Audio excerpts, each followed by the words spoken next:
And we are back. आज हम करेंगे बैक को, जैसे मैंने कल वादा किया था। और वही 3 एक्सरसाइज रहने वाली हैं, जैसे कि कल की वीडियो में मैंने बताया था। पहला रहेगा लैट पुल डाउन, दूसरी रहेगी हमारी रो के अंदर हम लोग दूसरा वेरिएशन कर सकते हैं। Instead of doing the both hand seated rowing, we can do the single hand rowing with support. मैं दिखा दूंगा कैसे होती है वो। और फिर करेंगे रियर डेल्ट। मैं सोच रहा हूँ आज रियर डेल्ट में 90 डिग्री बैठ के ये स्ट्रेच करने की बजाय आज मैं classic double hand pack deck पे रियर डेल्ट करूँगा। एक मिनट, मेरे लेफ्ट हैंड पे भी कुछ हो रहा है, मेरे शोल्डर पे। खैर, हमारा ट्रस्टेड 2 चम्मच ब्लैक कॉफ़ी रेडी है, और 2 केले ये भी रेडी है हमेशा की तरह। और अभी बज रहे हैं सुबह के 5। मैं निकलूँगा 5:20 के आसपास में, और 5:30 बजे से मेरा वर्कआउट स्टार्ट हो जाएगा। मैं कोशिश करूँगा कि 7 फिर 7:30 बजे तक अपना वर्कआउट ख़त्म कर लूँ। और आज मैं बैक के बाद एब्स के लेग रेज लगाने वाला हूँ। वो चीज़ मैं कैमरे में दिखाता नहीं हूँ, क्योंकि उसको एडजस्ट करना थोड़ा सा मुश्किल होता है। इसलिए जो मेन एक्सरसाइज होती है हमारी बैक की या फिर चेस्ट की, वही चीज़ें दिखाता हूँ मैं। हाँ, तो ये सब था। एक चीज़ मेरे मन में काफ़ी दिनों से थी कि मतलब हमें जो सप्लीमेंट्स हैं, मतलब मैं सप्लीमेंट्स काफ़ी सालों से खा रहा हूँ। और अगर कोई न्यू बिगिनर है, जैसे आप हो न्यू बिगिनर, राइट, या फिर अगर आप इंटरमीडिएट लेवल पे हो, अगर आपको इसके बारे में जानकारी नहीं है, मुझे थोड़ी बहुत जानकारी हो गई है कि मेन सप्लीमेंट्स बॉडी को कौन से नीडेड होते हैं। बट मैं फिर भी रिकमेंड करूँगा। देखिए, इंसान सप्लीमेंट्स तभी खाता है जब उसकी डाइट उसको सारे न्यूट्रिशन या फिर सारे न्यूट्रिएंट्स दे नहीं पा रही। फॉर एग्ज़ाम्पल, अगर मान लो आपके अंदर ओमेगा 3 की कमी है, तो आप ओमेगा 3 के कैप्सूल्स खाओगे, है ना। अगर आपके अंदर कैल्शियम की कमी है तो आप कैल्शियम खाओगे। आपके अंदर विटामिन्स की कमी है तो आप विटामिन्स खाओगे। प्रोटीन की कमी है तो प्रोटीन खाओगे। ये कमी आपको सिर्फ तभी पता लगेगी या तो जब आप डॉक्टर से कंसल्ट करते हो या फिर इंडिपेंडेंट टेस्टिंग कराते हो। मैंने ये दोनों ही नहीं कराई, क्योंकि मुझे लगता है कि कुछ न्यूट्रिएंट्स ऐसे होते हैं जो हर एक को चाहिए होता है, और ये स्टडीज़ ने भी पाया है। इसलिए मैंने दोनों चीज़ नहीं कराई, ना ही मैं डॉक्टर से कंसल्ट करता हूँ और ना ही मेरे पास कोई टेस्टिंग का प्रूफ है कि मेरे अंदर इस चीज़ की डेफिशिएंसी है। देखिए, पहले मैं बहुत सारे क्या बोलते हैं न्यूट्रिएंट्स अलग से एक्सटर्नल न्यूट्रिएंट्स लिया करता था। फॉर एग्जांपल, क्या बोलते हैं बायोटिन, जिसको डीएचटी ब्लॉकर्स बोलते हैं, बायोटिन लेता था। मल्टीविटामिन्स लेता था। ओमेगा 3 लेता था। उसके बाद कैल्शियम, मैग्नीशियम और सीएमजी बोलते हैं उसको, जिंक, वो लिया करता था। उसके बाद मैं प्रोटीन पिया करता था, क्रिएटिन खाया करता था, प्री वर्कआउट लिया करता था, फिर अमोनियम सॉल्ट था वर्कआउट के दौरान। तो ये सारी जो चीज़ें हैं, और विटामिन D3 के सैशे लिया करता था। तो ये जो सारी चीज़ें हैं, ये ओवर द टाइम मुझे पता लगा इनके बारे में कि हम लोगों को इनकी नीड तभी है जब कुछ स्पेसिफिक चीज़ें हमारी डाइट के अंदर नहीं हैं। फॉर एग्ज़ाम्पल, मैं पहले अंडे वगैरह नहीं खाया करता था, इसीलिए मैं ओमेगा 3 को कंज्यूम करता था। मेरे जो बाल हैं, मतलब हेरिडिटली हेरिडिटी में है मेरा कि मेरे बाल झड़ने वाले हैं, कभी ना कभी झड़ जाएंगे, सबके झड़ते हैं। क्या पता मैं जल्दी झड़ जाए, क्या पता लेट में झड़े। तो मैंने सोचा कि भाई ओमेगा 3 के अच्छे रिजल्ट्स आते हैं, हमारे नाखून वगैरह ठीक हो जाते हैं, बाल ठीक हो जाते हैं, स्किन अच्छी हो जाती है। तो मैंने ओमेगा 3 लेना स्टार्ट किया, जो कि कॉड फिश ऑयल के अंदर होता है। छोटी सी गोली आया कर देती पहले, इतनी सी शी में। उसके बाद मैंने उसको अपग्रेड करके बड़ी वाली जो कैप्सूल होती है उसमें अपग्रेड किया। 500 रुपये की आती थी वो 60 कैप्सूल्स। उसके बाद मैंने उसको और अपग्रेड किया, 900 रुपये की कैप्सूल लेना स्टार्ट किया, फिर 1100, फिर 1200। फिर मैंने उसको कंपेयर किया अंडे से, कि अंडे के अंदर भी काफ़ी मात्रा में ओमेगा 3 होता है। तो मैंने उसको अंडे से रिप्लेस कर दिया, क्योंकि मुझे प्रोटीन को भी देखना था। पहले मैं ये माइक्रो न्यूट्रिएंट्स देखा करता था, ओमेगा 3, कैल्शियम, मैग्नीशियम, जिंक, ये सारी चीज़ें देखा करता था। और जो मेरा मैक्रो थी जिससे असली अच्छी बॉडी बन सकती थी, फॉर एग्जांपल हमारा प्रोटीन हो गया, मैक्रोन्यूट्रिएंट, हमारा कार्ब्स हो गया, हमारे फैट्स हो गए, इनको कम्प्लीटली इग्नोर कर देता था।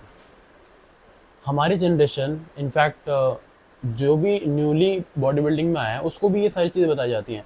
आप अश्वगंधा ले लो, आप क्या बोलते हैं, कैल्शियम की वो चिसलेट करके कुछ होता है शायद, वो चिलेट, कैल्शियम और जिंक चिलेट करके आता है, वो ले लो, बहुत फ़ायदा होगा। ये ले लो, गॉड पिल ले लो, वो ले लो। आपको ये कोई नहीं बताया कि सबसे मेन इंपॉर्टेंट चीज़ होती है प्रोटीन, कार्ब्स और फैट्स, जो कि मैक्रोन्यूट्रिएंट्स होते हैं। यही आपको बनाएंगे और बिगाड़ेंगे, ये कोई नहीं बताएगा। सब बोलेंगे आप गोली खा लो, आप इंजेक्शन ले लो, मैक्रोन्यूट्रिएंट्स के बारे में कोई बात नहीं करेगा, जो कि मेन चीज़ होती है बॉडी बनाने के लिए। खैर, तो मैंने क्या किया, मैंने धीरे धीरे करके अपने मैक्रोन्यूट्रिएंट्स को रिप्लेस करना माइक्रोन्यूट्रिएंट्स को रिप्लेस करना स्टार्ट किया। और कैल्शियम, मैग्नीशियम, जिंक की मुझे देखी मैंने क्या क्या ज़रूरत थी। उसमें मुझे खाली मैग्नीशियम की ज़रूरत थी, जो कि मसल के अंदर स्प्रेन, मतलब जो मोच होती है या फिर नस खिंच जाती है, उसको रोकने में काम करता है बॉडी के अंदर। तो मैंने उस गोली को रिप्लेस करने के लिए बनाना खाना शुरू किया। मैं कट में था तो मैं तब भी बनाना खाता था, और मैं बल्क में आऊँ मैं तब भी बनाना खाता हूँ। इससे मैग्नीशियम की अच्छी खासी क्वांटिटी फ्रॉम नेचुरल सोर्सेस मेरे अंदर आ रही है अच्छे से। ओमेगा 3 का मैंने आपको बता दिया, वो एग्स के थ्रू मुझे मिल रहा है अच्छे से। प्रोटीन के सोर्सेज अलग अलग होते हैं, बट मैंने प्रोटीन एज अ सप्लीमेंट भी लिया हुआ है, क्योंकि मैं काफ़ी हैवी वर्कआउट करता हूँ, मतलब मेरे एग्जर्शन पड़ता है बॉडी के अंदर, तो मुझे उस लोड ऑफ प्रोटीन को कहीं ना कहीं से सोर्स करना पड़ेगा, तो मैं प्रोटीन पाउडर से करता हूँ। और करंटली मैंने प्रोटीन पाउडर को भी वे से स्विच करके वीगन प्रोटीन पे किया हुआ है। और इसके अलावा एक मल्टीविटामिन है, वो मैं लेता हूँ, रोज़ लेता हूँ, क्योंकि मुझे पता है कि मेरी डाइट इनफ नहीं है, मेरे सारे मल्टीविटामिन्स आ नहीं रहे हैं इसके अंदर। पहले पता है मैं मल्टीविटामिन लिया करता था, उसका किसका आता था वो, सुप्राडिन करके है, बहुत अच्छी कंपनी है, बहुत नामी कंपनी है, शायद वो 60 रुपीज़ के 15 कैप्सूल्स आते हैं उसके। पहले वो लिया करता था, बट अब मैं ना जिम के बगल में एक जन औषधि की दुकान है, उधर से मैंने पूछा तो मुझे और सस्ता पड़ा है, वो 52 के आसपास का पड़ा है। तो आप भी ले सकते हो, 15 कैप्सूल्स बस 52 में मिल रही है, मतलब कि आपको अप्रॉक्सीमेटली 200 रुपये में आपको 60 कैप्सूल्स मिल रही है, व्हेन कंपेयर टू ऑनलाइन। अगर आप ऑनलाइन मल्टी विटामिन्स देखोगे सारी कंपनीज का, चाहे एच के वाइटल्स ले लो, चाहे आप इसका मसल ब्लेस का ले लो, कुछ बायोटिन करके कुछ आता है, कॉम्प्लेक्स टाइप की चीज़, 800 रुपये की आती है इनकी, 600 से 800 से स्टार्ट होते हैं सारे मल्टीविटामिन्स। बट जो जन औषधि पे जो बेसिक मेडिसिन मिलती हैं, जन औषधि एक्चुअली गवर्नमेंट का एक प्रोग्राम है जिसमें बेसिक मेडिसिन वो जनता को प्रोवाइड करते हैं विद मिनिमम कॉस्ट, क्योंकि उनकी एडवर्टाइजमेंट नहीं होती इसीलिए। तो जन औषधि से मैं वो चीज़ लेता हूँ। एक चीज़ और लेता हूँ मैं, हफ्ते में एक बार विटामिन D3 का सैशे। विटामिन D3 स्टडीज़ ने पाया गया कि इंडियंस में 95% इंडियंस में विटामिन D3 की कमी होती है, तो मुझे इसके लिए टेस्ट कराने की ज़रूरत नहीं थी। मुझे पता था भाई 95 में मैं भी आता हूँ, मैं 5% में नहीं आता। तो मैंने भी विटामिन D3 का स्टार्ट किया। जब मैंने स्टार्ट किया वो 4 हफ्ते बीते, 5वें हफ्ते से मैंने देखा कि मेरे को पहले ना, हालांकि ऐसा होना नहीं चाहिए, बट मेरे को घुटनों में हल्की सी आवाज़ आया करती थी, बैठते समय उठते समय हल्का सा, बहुत हल्का सा पेन हुआ करता, क्योंकि मैं रनिंग करता था। तो D3 का एक हफ्ते में एक बार सैशे लेने के बाद, मैं रिकमेंड नहीं कर रहा किसी का, मैं अपना एक्सपीरियंस बता रहा हूँ कि D3 का एक हफ्ते में एक बार सैशे लेने के बाद मुझे वो चीज़ धीरे धीरे करके मिनिमम होती रही, मतलब मिनिमल होती रही, मतलब धीरे धीरे करके निकल ली वो। तो अब मुझे ना के बराबर कुछ भी हो रहा है, ना ही मेरे घुटनों में से आवाज़ आती है, ना ही मुझे पेन होता है, ना कुछ होता है। खैर, एक वो था। अगर आप विटामिन D3 का सैशे ले भी रहे हैं तो उसके अंदर ये नोट करिएगा कि उसके पैकेट के पीछे 60,000 यूनिट्स लिखी होगी, क्योंकि वो ही रिकमेंड होते हैं हम लोग को पर वीक में। और उसको अगर हम लोग खा रहे हैं तो किसी फैटी चीज़ के साथ खाना चाहिए, ताकि मैक्सिमम एब्जॉर्प्शन हो सके उसके अंदर। ठीक है। एक हो गया मेरा मल्टीविटामिन, जो मैं रात को सोने से पहले खा लेता हूँ। प्रोटीन हो गया मेरा, ये भी मेरा सप्लीमेंट है। क्रिएटिन, ये मेरा सप्लीमेंट है। और कैल्शियम D3, विटामिन D3, ये मेरे 4 सप्लीमेंट है और इन्हीं को मैं लेता हूँ हमेशा। और मैं किसी को रिकमेंड करूँगा, अगर लेना है तो यही चीज़ लीजिए। और बाकी जितने भी न्यूट्रिएंट्स हैं उसको आप नेचुरल चीज़ों से क्या बोलते हैं, रिप्लेस करने का स्टार्ट करिए। तो अभी 5:30 बजे करीबन मैं अपना मॉर्निंग का वर्कआउट स्टार्ट करूँगा। इसलिए मुझे आज मुझे लगता नहीं कि आज मुझे उसकी नीड होगी, कैफ़ीन की नीड होने वाली है। मैं सिर्फ कॉफ़ी से ही अपना अच्छा खासा वर्कआउट कर सकता हूँ, क्योंकि आज अ, मेरी इतनी एक्सरसाइजेज नहीं हैं। आज सिर्फ 3 ही एक्सरसाइज रहने वाली हैं और उसमें रहेंगे 3-3 सेट। सॉरी। और कल मुझे प्री वर्कआउट की नीड थी, क्योंकि कल चेस्ट की 2 एक्सरसाइज थी, शोल्डर की 2 एक्सरसाइज थी, देन एब्स भी था और मुझे कार्डियो भी करना था। तो ये थोड़ा भारी वर्कआउट था कल, इससे मुझे 2 से ढाई घंटा लग गया था। बट आज मुझे कम टाइम लगेगा और मुझे कैफ़ीन की भी इतनी नीड नहीं रहने वाली, क्योंकि मेरी बॉडी अच्छी खासी जग चुकी है। इसलिए मैं अब इसको फिनिश करता हूँ। मैं केले खाता हूँ, अपना वेट नोट करता हूँ इन चीज़ों से पहले, और मैं निकलता हूँ जिम के लिए और आपको मिलता हूँ डायरेक्ट जिम में। ठीक है, चलिए। And we are back at beautiful gym. कोई बेवकूफ़ दोनों पुर्जे अलग अलग कर दिए, जिसकी जिम जाने की तरह गायब कर दी। So I guess we are doing a natural pull-up.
Daily 2.5 lat pull down variation. No, this is not variation. This is full lat pull down classic.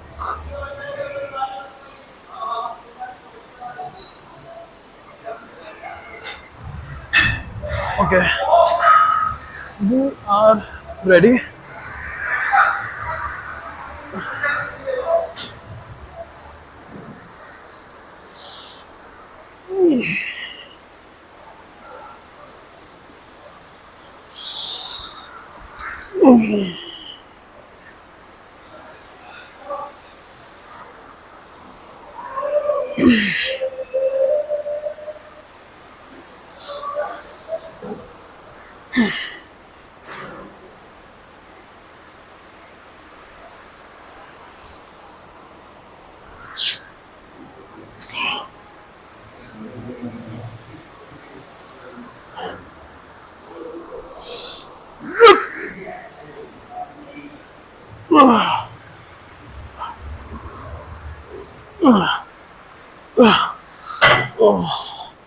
जिसमें मैं मैक्सिमम वेट लगाता हूँ उसमें मैं सेकंड सेट कर रहा हूँ।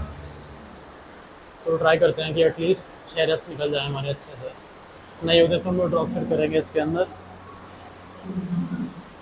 We will give our best and we will give our maximum in this set. Well rested 4.5 minutes. Let's fucking go. Hi.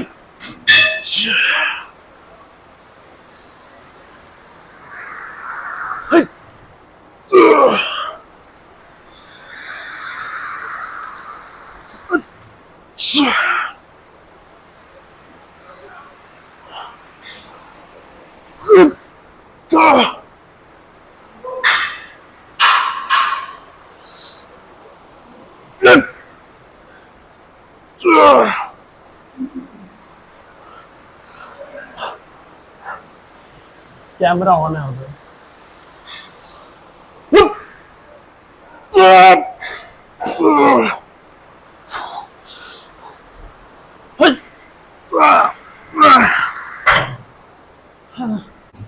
Alright, this is last set.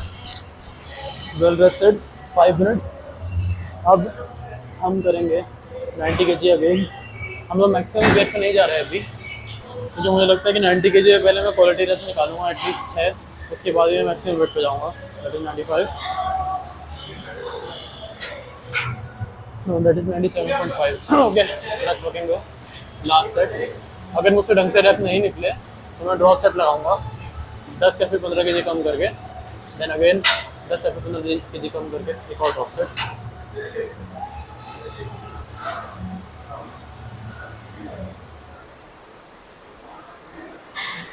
Let's move on. Let's just fucking move on.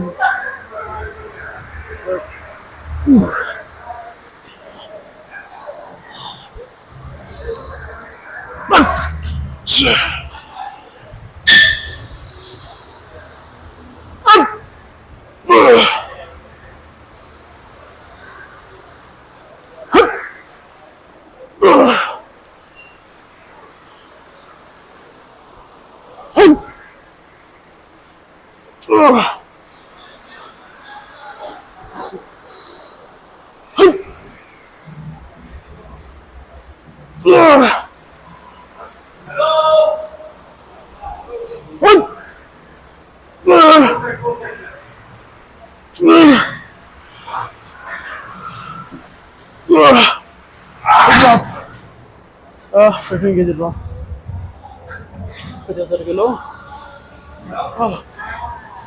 Drop.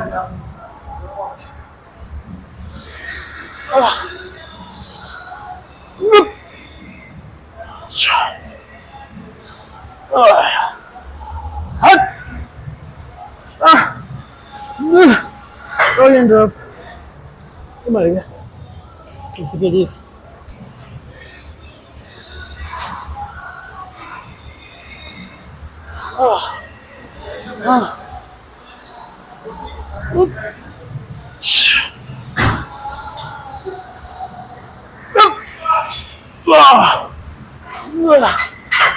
ओ भाई, okay, well rested 5 minutes.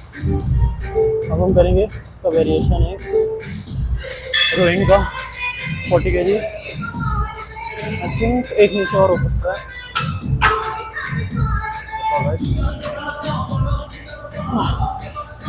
I hope it is visible. यहाँ से support speed सीधी और फिर इतना।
So we'll rest at 3 minutes.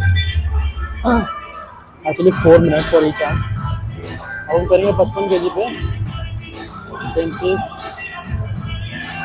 We'll do maximum effort.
Last set 60 kg.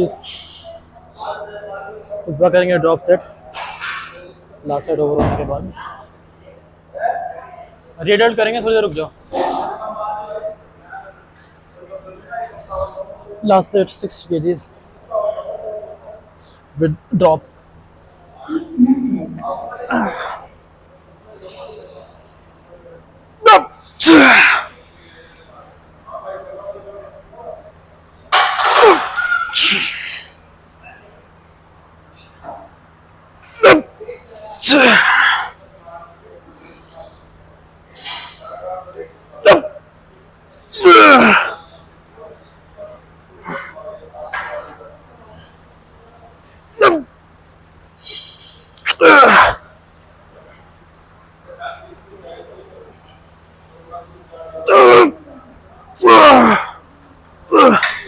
Drop. What do you mean?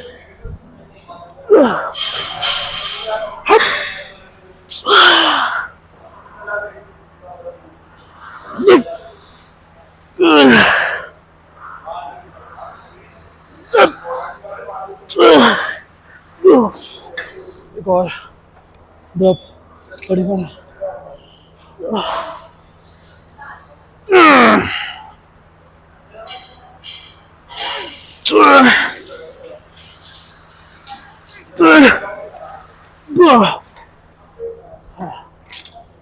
Other hand, same 60 kgs.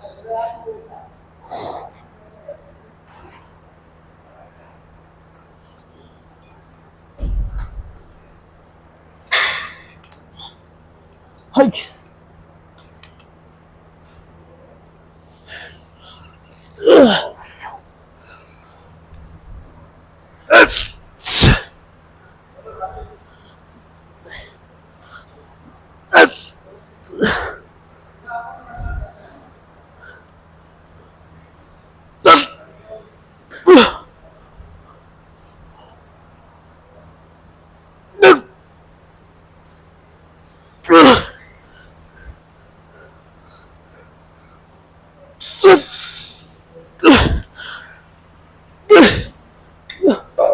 Pretty well.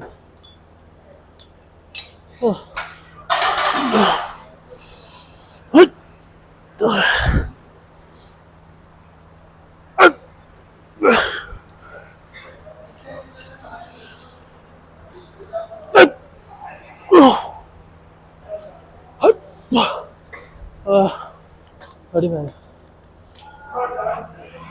O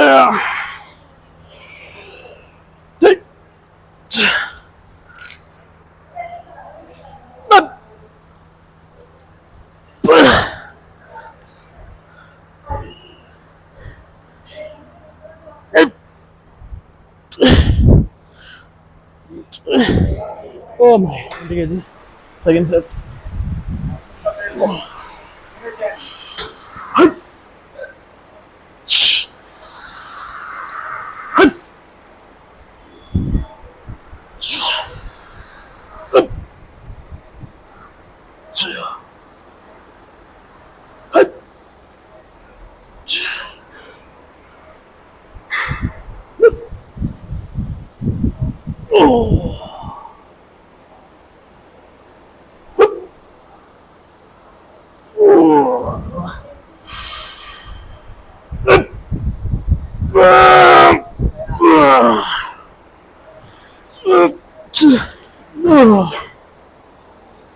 Okay, last set, 70 kgs.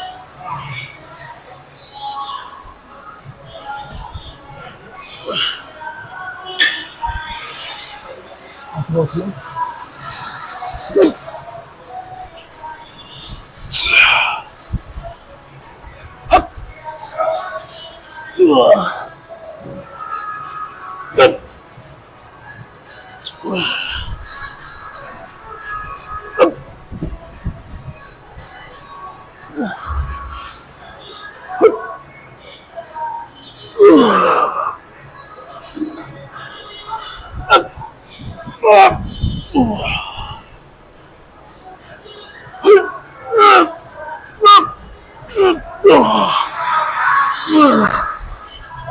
All right, let's finish this soon as possible. Start करो.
All right, let's see what we got here.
So we are back at home.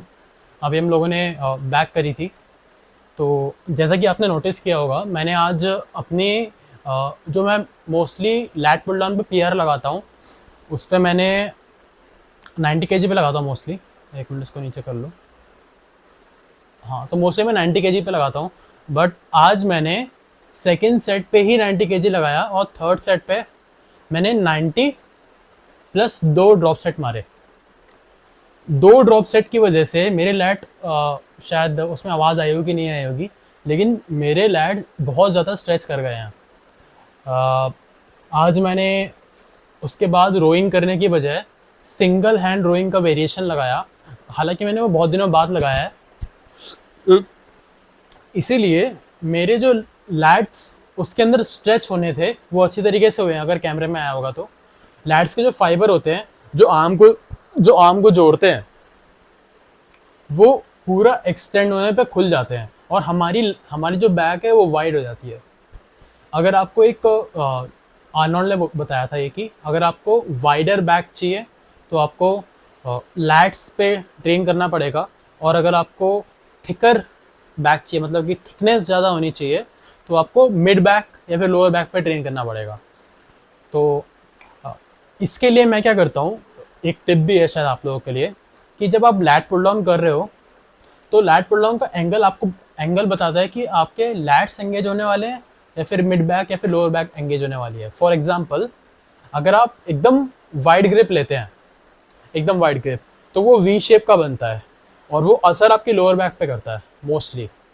और अगर आप neutral grip लेते हैं तो आपके let's और अपर, middle और लोअर तीनों बैक पे करता है, और अगर क्लोज ग्रिप लेते हैं तो आपके अपर बैक पे पड़ता है सबसे ज़्यादा असर इसका साइंटिफिकली। तो मैं क्या करता हूँ, मैं न्यूट्रल ग्रिप लेता हूँ जिसमें मेरे लैट्स पे ज़्यादा फोकस रहे और अपर, मिड और लोअर बैक पे कम कम फोकस रहे, लेकिन फोकस अप पे रहता है। खैर, इन दोनों एक्सरसाइज के बाद आज मैंने सिंगल हैंड क्या बोलते हैं, रियर डेल्ट की बजाय आज मैंने डबल हैंड लगाया। आज मैं अपने को एक्चुअली पुश करना चाहता था और शायद भीड़ भी ज़्यादा हो रही थी जिम के अंदर, इसलिए मैंने डबल हैंड लगा लिया। डबल हैंड में बस एक ये प्रॉब्लम रहती है कि स्ट्रेचिंग वाले पार्ट में जब हमारा हाथ सामने आता है तो वो हमारे शोल्डर के सीधे 180 डिग्री से पास नहीं पहुंचता। तो सीधे पास पहुंचने के लिए हम लोगों को साइड की तरफ बैठ के करना चाहिए। इसलिए अगली बार से मैं रियर डेल्ट के लिए सेम चीज़ करूँगा जो मैंने लास्ट टाइम करी थी। 90 डिग्री बैठ के on the pack deck I will do the stretching part only. तो आज का सेशन बढ़िया था, बस एक खामी रह गई कि किसी ने जो बेल्ट होती है वेटेड पुलअप्स के लिए उसकी चेन खो दी। लोग क्या करते हैं कि उनको लगता है कि उनका पर्सनल आइटम है जिम के अंदर, तो वो कुछ भी कहीं पे भी आइटम रख देते हैं। इवन जो डंबल्स होते हैं, मैं देख के अचंभित हो जाता हूँ, मैं शॉक हो जाता हूँ इसको देख के। लोग ऐसे करके फेंक देते हैं डंबल और निकल लेते हैं वहाँ से। ये जिम के एटिकेट्स में नहीं आता। हालांकि बहुत इनफॉर्मल जगह है जिम, लेकिन इसके भी कुछ एटिकेट्स हैं। और इंडिया में तो भाई साहब लोगों को कुछ बोलो तो उल्टा बोलना शुरू कर देते हैं। इसलिए मैं बोलता हूँ भाई जाने दो, जिम का कीपर आएगा वो देख लेगा। तो इन सब चीज़ों में पड़ता नहीं हो। मैं कोशिश करता हूँ कि मैं जो डंबल्स यूज़ कर रहा हूँ उसको मैं हमेशा रैक में रखूँ, और ये मेरी कोशिश पिछले 6 या 7 साल से चली रही है। मैं एक बार भी डंबल नीचे छोड़ के कभी नहीं जाता, अनलेस वो बहुत ज़्यादा भारी डंबल हो, और भारी डंबल को मैं रैक पे रख भी नहीं सकते। और एक ये था, और एक था कि जब हम लोग कोई इंस्ट्रूमेंट यूज़ करते हैं, फॉर एग्जांपल आपके पास मशीन वो है, केबल स्टेशन है, ठीक है, जहाँ पे हम लोग पुश डाउन या फिर पुलअप्स नहीं, पुश डाउन या फिर जहाँ पे केबल होती है एक्चुअली, अगर आप उस पर कोई अटैचमेंट लगाते हो तो प्लीज़ उस अटैचमेंट को निकाल कर वापस उस जगह पे रखिए जहाँ पे वो पहले था। नहीं तो क्या होगा, अगली बार कोई और आएगा और उसको अगर वो अटैचमेंट नहीं चाहिए तो वो नीचे फेंक देगा उस चीज़ को। तो मैं कोशिश करता हूँ कि उसको भी मैं अटैचमेंट की बास्केट में रखूँ। ये कुछ जिम एटिकेट्स में से आता है। और अगर मेरे से पूछे कि नंबर 1 एटिकेट क्या होता है जिम के अंदर, मैं बोलता हूँ भाई साहब एक टॉवल कैरी करो हमेशा। आप बेंच पे बैठते हो, बेंच पे लेटते हो, सीट पे बैठते हो, आपका जो पसीना है आपके पीठ से, आपके चेस्ट से, आपके पिछवाड़े से, वो उधर ही रह जाता है और वो बहुत घिनौना लगता है देखने में। उसका शेप भी आता है अलग तरीके से, वो बहुत घिनौना होता है। आप लोग अपना टॉवल कैरी करिए प्लीज़, अपने घर से एक रुमाल ले जाइए, एटलीस्ट रुमाल 20 रुपए का आता है, टॉवल 30 या 40 या 50 रुपए की आती है। यार इतना सा नहीं कर सकते आप? मतलब हम लोगों को एटलीस्ट इतना तो हाइजीन मेंटेन करना चाहिए ना कि दूसरा वाला डिस्गस्टेड फील ना करे। इसलिए मैं अपने पास हमेशा एक टॉवल रखता हूँ। मैं जहाँ पे बैठता हूँ भाई टॉवल लगाता हूँ, ताकि कोई भी पसीना वगैरह का मार्क उसके अंदर नहीं आए। और सिर्फ डिस्गस्टिंग चीज़ नहीं है ये लॉन्ग टर्म जो जिम का इक्विपमेंट है उसको ख़राब भी करती है। फॉर एग्जांपल, अगर मान लो आपके जो जिम का इक्विपमेंट के जो डंबल्स हैं वो आयरन के बने हैं, रॉड आयरन की बनी हुई है, तो जो पसीना है अगर उस पर लॉन्ग टर्म लगा रहा तो उसको वो रस्ट कर देता है। सेकंड चीज़, अगर सीट जो होती है, सीट या फिर बेंच जो होती है, अगर उसमें पसीना लगा रहा तो वो उसके अंदर सीपेज हो जाती है, और जो उसका लेदर होता है उसको खींच देती है और क्रैक्स बन जाते हैं उसके अंदर पसीने की वजह से। तो ये चीज़ थी। तो आप प्लीज़ ध्यान रखिए कि आप जब भी जिम में जाते हैं डंबल्स को रिरैक करिए, अटैचमेंट्स को वहीं पे रखिए, एक टॉवल कैरी करिए। बेसिक जिम एटिकेट्स हैं, बाकी आपको जो करना है वो कर सकते हैं। ये तो मतलब जिम का भी नहीं, ये तो बेसिक ह्यूमन एटिकेट्स होते हैं, ये मोस्टली इंसानों के अंदर होने चाहिए। आप इतना कर्टेसी करिए कि दूसरे को कुछ परेशानी ना हो। ऐसा मत करिए कि अगला वाला अगर इक्विपमेंट यूज़ करने वाला है तो उसको घिनौनी चीज़ें दिखे। तो मेरे साथ अक्सर होता है, मेरे को चीज़ें दिखती हैं वो, तो मैं उसको बोलता हूँ भाई ऐसे, मैं बोलता भी नहीं हूँ, मैं एक बार शोल्डर पर टैप करता हूँ और एक बार पसीने को दिखाता हूँ ताकि उसको दिखाई दे तुम्हारा पसीना है, साफ़ करो। और अगर वो नहीं करता तो मैं अपने घुटने लेता हूँ और घुटनों से साफ़ करता हूँ उसको। तो एक मैंने इसमें एक फ़नी रील भी देखी थी, शायद वो योर फिटनेस स्टोरीज़ करके है, क्या नाम है उसका, नाम तो मुझे याद नहीं है उसका। वो क्या करता है, एक शायद 15 सेकंड का उसका रील है। एक बंदा बेंच प्रेस करता है, उठता है और पूरा पसीना पसीना होता है बेंच प्रेस के अंदर। तो वो बंदा आता है जो चैनल का मालिक होता है, वो देखता है पसीना, ऐसा थप्पड़ मारता है उसको और उसके सर से साफ करता है उसको। उसके सर से साफ करता है उसको। तो मतलब ऐसा नौबत मत आने दीजिए कि आपके कोई इस तरह से पसीना साफ करवाए। आप एक टॉवल लेके जाइए, बेसिक जिम एटिकेट है ये। तो होपफुली ये माइक चल रहा हो, हाँ चल रहा है। एक ये चीज़ थी। और हम लोग कल करने वाले हैं आर्म्स। तो आर्म्स पे हम लोग जैसे हमेशा फोकस करते हैं, स्ट्रेचिंग वाले पार्ट पे करेंगे। एक आर्म की टिप थी, शायद मैंने पहले भी दी हुई है ये, पर मैं फिर भी बता देता हूँ। मुझे भी जिम के ट्रेनर ने बताया था कि जब हम लोग अपने ट्राइसेप्स को पूरा एक्सटेंड करते हैं 90 डिग्री पे, और हमको अगर और अच्छा स्ट्रेच चाहिए होता है तो हम लोग अपने जो फोर आर्म्स होते हैं, जो रिस्ट होती है, उसको अंदर की तरफ रोटेट करें, अंदर की तरफ रोटेट करें, फिर हम लोग एक्सटेंशन करें। इससे क्या होता है, एक एक्स्ट्रा बूस्ट मिलता है उस ट्राइसेप्स के मसल को, लॉन्ग हेड को ज़्यादा बूस्ट मिलता है।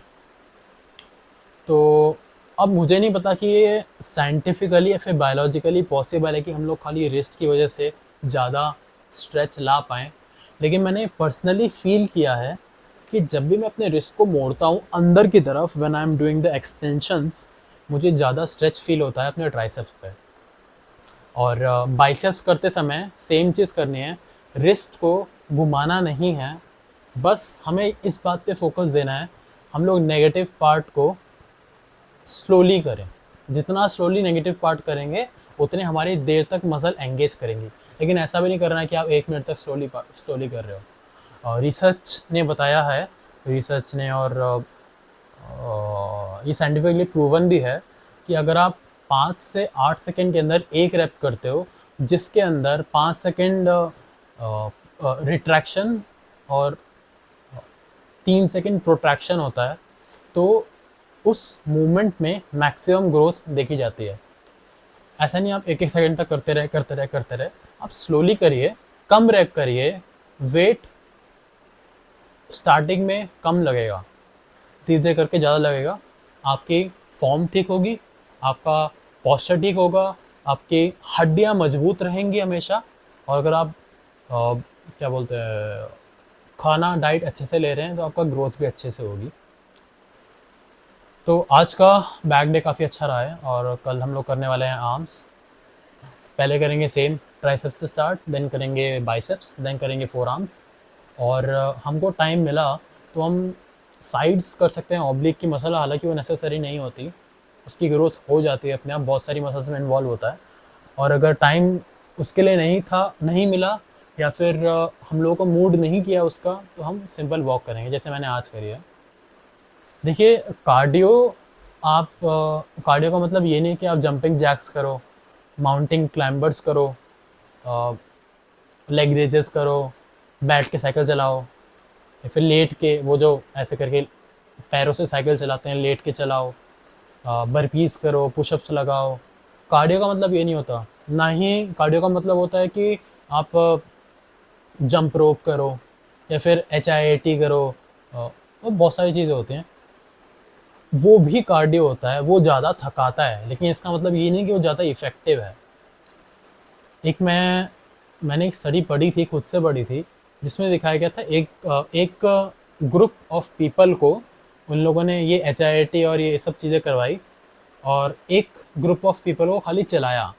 दोनों में कोई डिफरेंस नहीं है। इनफैक्ट जो चलने वाले लोग थे उनके अंदर ज़्यादा फैट लॉस दिखाई दिया।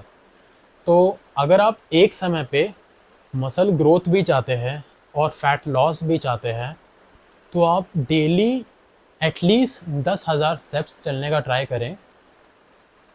और मैं रिकमेंड करूँगा वो एलिवेशन पे हो। एलिवेशन का मतलब होता है एक एंगल पे हो, पहाड़ी पे हो, पहाड़ी पे पॉजिटिव चढ़ना, उतरना नहीं, उतरना आसान होता है बहुत ज़्यादा। तो एटलीस्ट 10,000 स्टेप्स आप रोज़ चलें। अगर आप ज़्यादा फैट लॉस करना चाहते हैं तो 15,000 चलें, और अगर आप उससे भी ज़्यादा करना चाहते हैं तो मैक्सिमम 20,000 स्टेप्स पर डे चल सकते हैं। मैं भी चलता था, मेरे पास एक्सपीरियंस है इस चीज़ का। सस्टेनेबल चीज़ है, आप रोज़ कर सकते हो, इसमें कुछ प्रॉब्लम नहीं है। अगर आप ऑफिस जाते हो तो पैदल जा सकते हो, ज़्यादा दूर नहीं है तो। एलिवेटर की जगह सीढ़ियाँ यूज़ कर सकते हो। वॉक लेटर मतलब कि ट्रैवल लेटर की तरह होता है, जहाँ मेट्रो वगैरह होती हैं या फिर जहाँ एयरपोर्ट वगैरह होता है, वहाँ पे आप उसको यूज़ करने की बजाय नॉर्मल वॉक कर सकते हो। कहीं पे ई रिक्शा यूज़ हो रहा है 1-1.5 किलोमीटर, तो वहाँ पे वॉक कर सकते हो। सीढ़ियों में बिल्डिंग्स में लिफ्ट यूज़ करने की बजाय आप सीढ़ियाँ, स्टेयर्स चढ़ सकते हो। और तो अगर आप मॉर्निंग में एक हल्की सी आधे घंटे की वॉक करें या फिर 45 मिनट की वॉक करें, और लंच में खाने के बाद आधे घंटे की वॉक करें अगर टाइम मिलता हो तो, और रात को, शाम को ऑफिस से आने के बाद, स्कूल से आने के बाद, कॉलेज से आने के बाद हल्का सा वॉक करें, तो आपके ईजिली 15,000 स्टेप्स हो जाते हैं। मैं पर्सनली क्या किया करता था, मॉर्निंग में 2 घंटे की वॉक के लिए जाया करता था, तो उतने में मेरे 12.5 किलोमीटर हो जाया करता था वॉक, और 15 या फिर 15,500 स्टेप्स हो जाया करते थे। तो इससे मुझे काफ़ी मदद मिली है फ़ैट लॉस करने के लिए। ये उन लोगों के लिए है जो ज़्यादा जल्दी फ़ैट लॉस करना चाहते हैं। फ़ैट लॉस और वेट गेन दोनों में ज़्यादा अंतर नहीं होता। आपका जो बेसिक मेटाबॉलिक रेट है, BMR जिसको बोलते हैं, या फिर आपका जो डेली कैलोरी इनटेक है, मान लो अभी मेरा 3,000 है, अगर मैं इससे कम खाता हूँ तो मेरा वेट लॉस होगा, यानी कि फ़ैट लॉस हो सकता है। और अगर मैं इससे ज़्यादा खाता हूँ तो मेरी मसल गेन हो सकती है या फिर मेरा वेट बढ़ सकता है। तो ये बेसिक प्रिंसिपल है। कुछ भी कर रहे हो आप, चाहे फ़ैट लॉस कर रहे हो, चाहे वेट गेन कर रहे हो, मसल गेन कर रहे हो, कार्डियो बहुत ज़्यादा ज़रूरी है। मैंने इसके ऊपर पहले भी एक बार मैसेज दिया हुआ है, मैं आगे भी शायद बोलता रहूँगा ये चीज़ कि कार्डियो बहुत ज़्यादा ज़रूरी है। आपको रिफ़्रेश भी फील कराएगा ये अगर आप करोगे तो खैर, आज का मुझे लगता है कि इतना काफ़ी है। मैं आपसे मिलता हूँ कल, और कल मॉर्निंग में मिलते हैं फिर 4:30 के अराउंड। कल 5 बजे जिम जाएंगे। चलिए बाय।